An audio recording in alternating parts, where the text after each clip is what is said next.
So viewers, వరల్డ్లో the first rehabilitation యూనివర్సిటీగా పేరు పొందిన సెయింట్ మేరీస్ రీహాబిలిటేషన్ యూనివర్సిటీ దగ్గర అయితే ఉన్నాము. మరి లోపలికి వెళ్దాము.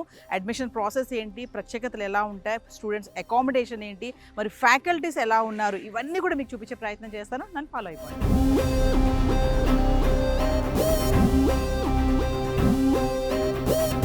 మరి ఇది ఎక్కడ అనుకుంటున్నారు కదా, Ramoji film city beside Deshmukh village దగ్గర ఉందండి.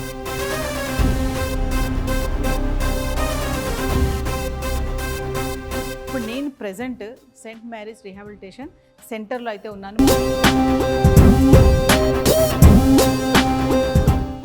మరి ఇక్కడ చూస్తే మనకి physiotherapy, virtual reality, speech therapy, psychology, medical rehabilitation, psychiatric rehabilitation అంటే పలు రకాల కోర్సెస్ కూడా ఉంటాయి. మనం రీహాబిలిటేషన్ సెంటర్స్ చాలానే చూసాం కదా, కానీ ఇదేంటంటే వరల్డ్లో the best and first rehabilitation university. So మరి India's first and only rehabilitation university now in Hyderabad. ఇక్కడ చూడండి, ప్రోగ్రామ్స్ కూడా ఆఫర్ చేస్తున్నారు వీళ్ళు.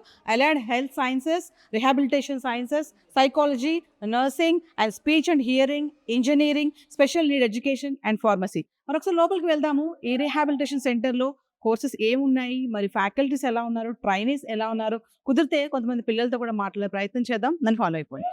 డిపార్ట్మెంట్ ఆఫ్ ఫిజియోథెరపీ బ్లాక్ దగ్గర అయితే ఉండడం జరిగింది. ఇక్కడ మనము school of health sciences and allied health sciences HOD doctor విజేత గారి దగ్గరికి అయితే వెళ్ళడం జరుగుతుంది. ఇక్కడ చూస్తున్నారు కదా నా చుట్టూ కూడా, మరి అసలు ఏంటి ఇదంతా, ఏంటి ఇక్కడ ఎలాంటి సెషన్స్ ఉంటాయి, ఎలాంటి ట్రైనింగ్స్ ఉంటాయి, department of sports and exercises fitness. So మరి ఇక్కడ డాక్టర్ విజేత గారు ఉన్నారు, మేడంతో మాట్లాడదాం. Hi ma'am. Hi, nice to meet you madam. మరి నేను ఇంట్లో చెప్పుకుంటూ వచ్చాను, school of health sciences, allied health sciences అన్నారు కదా, ఏంటి అసలు కోర్సెస్ ఏమేమి ఆఫర్ చేస్తున్నారు? Almost national commission of allied health programs కింద వచ్చే maximum programs we are going to come, which are going to come under allied health programme, like Bachelor of Physiotherapy, Bachelor of Occupational Therapy, Bachelor of Optometry, Bachelor of Physician Associate Technician, Bachelor of Lab Technician, and like this many courses are going to come, yes, which are going to be seen in the allied health programs. yes, and coming to మరి Forensic science, all these, Bachelor of Forensic Science. Yeah. So coming to మరి ఇవన్నీ చూస్తే చాలా equipments కనబడుతున్నాయి ఇక్కడ. ఇంకా boards అయితే department of sports, exercise, fitness analysis అన్నారు, ఇక్కడ ఎక్సర్సైజ్ థెరపీ అన్నారు. మరి ఏంటి అసలు ఒక్కసారి వీటి గురించి? ఇది one of the part of physiotherapy department. ఇది ఇంకా మొత్తం పార్ట్ కూడా కాదు, ఇంకా ల్యాబ్స్ చాలా ఉన్నాయి where you can see. But ఇక్కడ వరకు మీరు అబ్జర్వ్ చేస్తే ఆ ఎక్విప్మెంట్ చూస్తే నార్మల్ గా ఒక జిమ్ టైప్ యూ ఫీల్, కానీ బట్ మేము ఇక్కడ యూజ్ చేసేది ఏంటంటే, ఒక స్పోర్ట్స్ పర్సన్ అనుకోండి, వాళ్ళకి ఏ స్పోర్ట్స్ లో ఉన్నారో దానికి రిలేటెడ్ ఏ మజిల్ అయితే ప్రాబ్లం ఉందో లేదా ఏ జాయింట్ ప్రాబ్లం ఉందో దానికి ట్రైనింగ్ చేయడానికి యూజ్ చేస్తాం. ఇది జనరల్ పబ్లిక్, అంటే ఏ ఇష్యూ లేని వాళ్ళకి. అదే మా దగ్గరికి ఇప్పుడు ఏదైనా కాలు మోకాలు బెన్ కిందనో ఇంకేదో ప్రాబ్లం లేదా పారాలసిస్ వచ్చింది, అలాంటి వాళ్ళకి we are going to use these gym equipments which you are going to see here. అవే వాటిని యూజ్ చేసి వాటిని స్ట్రెంథన్ చేయడానికి యూజ్ చేస్తాం. అండ్ మీరు ఇక్కడ వాల్ మీద ఇప్పుడు ఆ పిక్ చూస్తే మీకు ఎలా అర్థమవుతుంది, వీల్ చైర్ లో ఉన్న పర్సన్, వీల్ చైర్ నుంచి ఉన్న పర్సన్, దీన్ని మేము ప్యారలల్ బార్ అంటాం, దీంట్లో వాకింగ్ చేసుకుంటూ, దీంట్లో ఇంకా అడ్వాన్స్డ్ ఎక్విప్మెంట్ ఉంది మా దగ్గర. అంటే ఇలా పట్టుకొని కూడా నడవలేని వాళ్ళకి we'll use this type of equipment, అంటే బాడీ వెయిట్ ని ఆ స్లింగ్స్ తోటి అది లిఫ్ట్ చేస్తూ, సో పర్సన్ వాకింగ్ ప్యాటర్న్ నుంచి with walker support walking stage కి వెళ్తారు, దెన్ ఒక stick walking stage, then normal walking, now is able to run. So ఇది ప్రాబ్లమ్ ని బట్టి ఆ రికవరీని గెయిన్ చేస్తాము, అండ్ వాళ్ళ ఏజ్ ని బట్టి కూడా ఆ రికవరీ ఉంటుంది. అంటే డిపెండ్స్, ఎందుకంటే ఈ డిపార్ట్మెంట్ లో మీరు చిన్న బేబీ దగ్గర నుంచి you can see old age వరకు ప్రతి ఒక్కరికి ట్రీట్మెంట్, అండ్ జెండర్ వేరియేషన్ కూడా లేదు. Females are treated, males are treated, and this is a vast big rehab centre you can see. And ఇది ఒక పార్ట్ ఆఫ్ సెంటర్, అండ్ ఇందులో మీకు ప్రతి ఒక్క equipment used for exercise therapy, అంటే exercise తోటి పేషెంట్ కి ఎలా దాన్ని పికప్ చేసి నార్మలైజ్ చేసి వాళ్ళ యాక్టివిటీకి వాళ్ళు వెళ్ళిపోవడానికి, అంటే ఎలాంటి డిస్కంఫర్ట్ కానీ పెయిన్ కానీ ఏది ఉండకుండా they have to live their happy life. ఈ మెయిన్ టార్గెట్ అదే. నాకు చూడగానే అనిపించింది, ఏంటి జిమ్ కి వెళ్ళినట్టు ఆ క్లైమేట్ అనిపించింది. అన్ని కూడా ఎక్విప్మెంట్స్ అన్ని అలానే ఉన్నాయి. కానీ ఇప్పుడు మీరు చెప్తున్నారు కదా, సో అక్కడ ఎవరికైనా ఏమైనా అంటే పెయిన్స్ కానీ ఇట్లా ఏమైనా వస్తే మాత్రం ఇక్కడ మీరు దాన్ని థెరపీస్ చేస్తారనమాట. అంటే థెరపీస్ అన్నారు కదా మేడం, ఎన్ని రకాలు ఉన్నాయి ఇందులో? థెరపీస్ మీన్స్ జనరల్ గా వచ్చేసి 2 థెరపీస్ వర్డ్ యూస్ చేస్తాము, ఎక్సర్సైజ్ థెరపీ, ఎలక్ట్రోథెరపీ అని. ఎస్ సో ఎవరికైతే మేము ఎక్సర్సైజ్ తోటే పికప్ చేయాలి, ఆ మజిల్ ని, ఆ జాయింట్ ని, అదంతా ఏరియా హెల్దీ అవ్వాలి అంటే ఎక్సర్సైజ్ థెరపీ జోలికి, అంటే అది పార్ట్ గా తీసుకొని Yes. దాంతో ట్రైన్ చేస్తాం.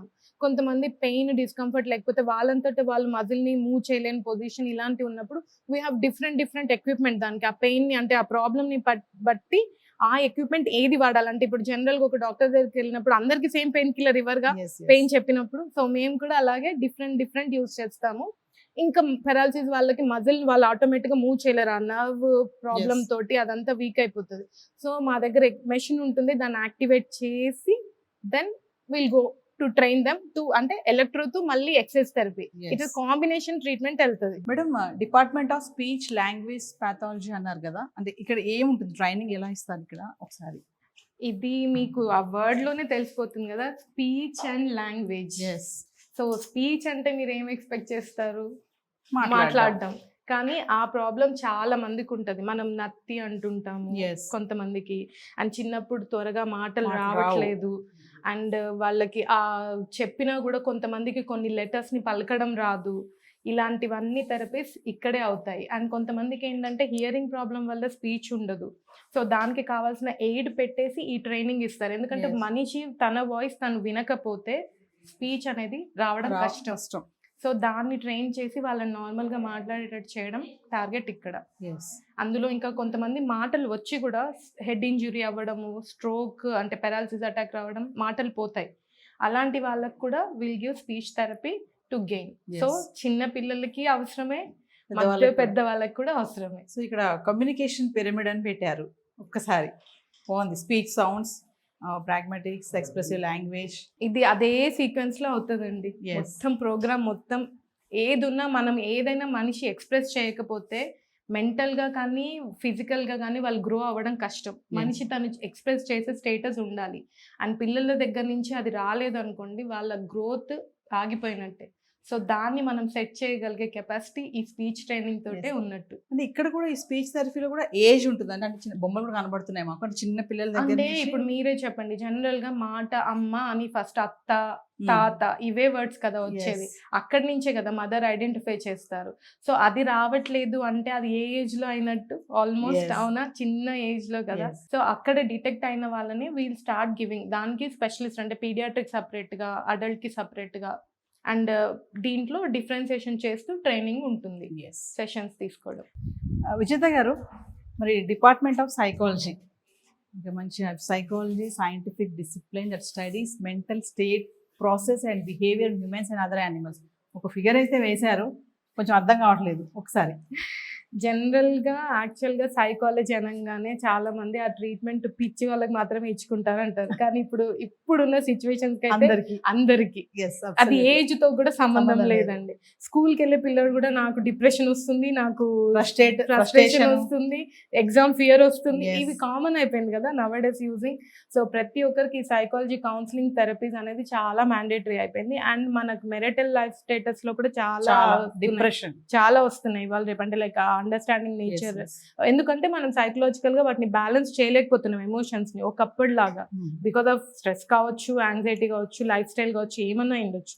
సో ఇలాంటి వాటికి అన్నిటికీ ఇక్కడ సెషన్స్ ఎవరిది వాళ్ళకి ఆ ప్రైవసీ మెయింటైన్ అవుతూ సపరేట్ క్యాబిన్స్ లో మీకు క్యూబికల్స్ వాట్ విల్ కాల్, అందులో ట్రీట్మెంట్స్ అవుతాయి. ఇవన్నీ కాకుండా మనం స్పెషల్ చైర్లను మార్కెట్ లో నార్మల్ గా పిలిచే వర్డ్, వాళ్ళకి సైకలాజికల్ ఇష్యూస్ చాలా ఉంటాయండి. ఎందుకంటే they will compare always with normal chair, మనం అనుకుంటాం వాళ్ళు ఏమి అబ్జర్వ్ చేయరని.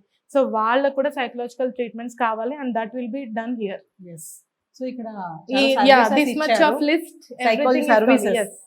అవును, ఇవన్నీ కవర్ అవుతాయి. చాలా ఉన్నాయి, చాలానే ఉన్నాయి. ఇంకా తక్కువనే ఇది. ఇంకా పుడుతూ ఉన్నాయి, మన లైఫ్ స్టైల్ వల్ల కొత్త పుడుతుంది. సో సెపరేట్ క్యాబిన్స్ కూడా ఉన్నాయి ఎక్స్ప్లెయిన్ చేయడానికి. ఇండివిజువల్ సెషన్స్ అవుతాయి కదా. Yes, thank you ma'am. So yours present ఇప్పుడు నేను డైరెక్టర్ తల్లూరి శ్యామ్ గారితో ఉన్నాను. నమస్తే సార్. నమస్తే madam. Sir, Saint Mary's rehabilitation university, అసలు రీహాబిలిటేషన్ యూనివర్సిటీ పెట్టాలని ఎందుకు అనిపించింది? Saint Mary's rehabilitation university rehabilitation అనే నామినిక్లేచర్ తోటి దేశంలోనే ఈ యొక్క సెయింట్ మేరీస్ రీహాబిలిటేషన్ అనే యూనివర్సిటీ పేరుతోటి first university in India. Rehabilitation యూనివర్సిటీని పెట్టడానికి కారణము వరల్డ్ హెల్త్ ఆర్గనైజేషన్ అనే ఒక స్టాటిస్టికల్ రిపోర్ట్ ఒకటి ఇచ్చింది.